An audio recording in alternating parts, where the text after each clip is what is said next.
Vetulonia has the same problem as locations like Troy. Its existence is only known through literature, not historical artifacts. Then, an archaeologist discovers it in the 18th century, just like Troy. I'm not claiming the sites aren't authentic, or taking away from the amazing feat of excavating these areas. However, there's no evidence there to prove the cities are as claimed. In fact, the opposite has turned out to be the case in so-called Troy, which is in Turkey, and the gold found there was not the Greek hoard as claimed. It turned out to be Persian or some other Mesopotamian culture. We'll get into the alleged Troy, but for now, I want to bring your attention to the masonry at Vetulonia. There is nothing remarkable to indicate it is Etruscan. This masonry could be substituted at any period in history and be passed off as authentic to the time. However, there is an Etruscan wall there that is unmistakable.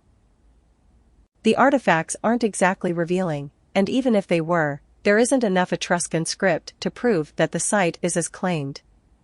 Etruscan pottery made it all over the world. Just because it showed up in one area doesn't prove anything aside from its existence. The Bucero pottery is present, and the bronzes they found are incredible, but is no one else suspicious of how they can draw the entire portion of the missing parts of that chest? The Etruscans especially revered Nethans at Vetulonia according to E. McNamara, The Everyday Life of the Etruscans, 1973, pages 155f. This is Poseidon and Neptune, an aspect of the sun in spring, but also of the sea.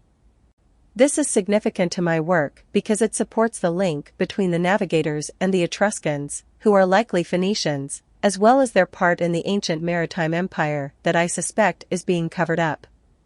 The only caveat is that the coins of Vetulonia with the anchors and dolphins, the monument from the time of Claudius, 41 to 54 AD, at Caira, displaying a personified Vetulonia with a steering wheel on her shoulder, which may link her to Britannia, etc., are a millennium after the peak of her prosperity. However, their early links with Sardegna solidify my suspicion of their descent from Phoenician ancestors, if they aren't the actual Phoenicians.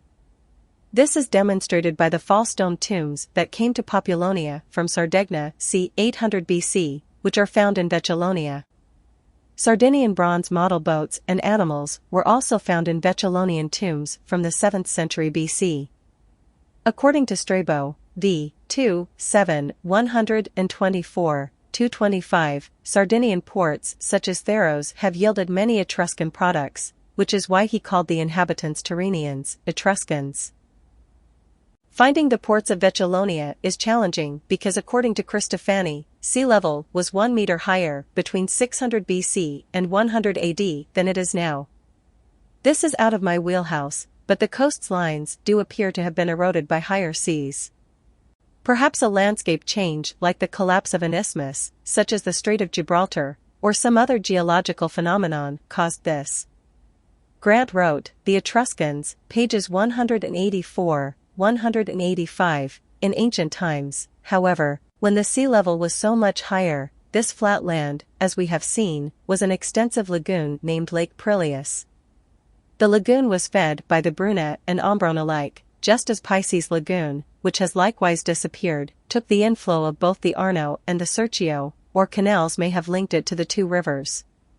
Lake Prillius was also open to the sea through deep and navigable entrances, apparently augmented by a man-made channel. Traces of the buildings that stood along the shores of the lagoon in ancient times can be seen today.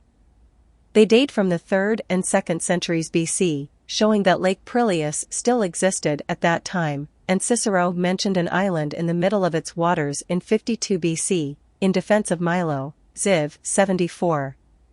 Indeed, maps of the Renaissance and even later times continue to depict this lagoon and its outlet to the sea, though by then, like other Etruscan sea lakes, it had become an almost landlocked, lethally malarial swamp.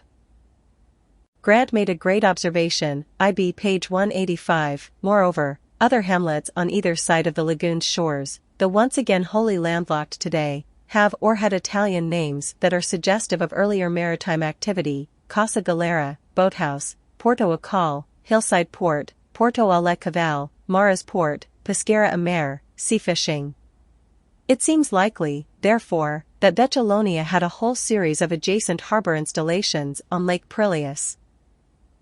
This Etruscan art is so inspired by the world yet so unique that the only explanation for how many different influences there are in their artifacts, should they be authentic, is that they were a people of the world, a culture from Italy that became a maritime empire, reaching every port a vessel could travel to, which gave way to the advantage of its successors, the Romans. To see how I demonstrated this, read the Holy Sailors, click the image. There will be much more to say about Vetulonia, so become a member to access the rest of the article. If you've never been a member and want a comped month to see if my work is a good fit for you, follow these simple instructions.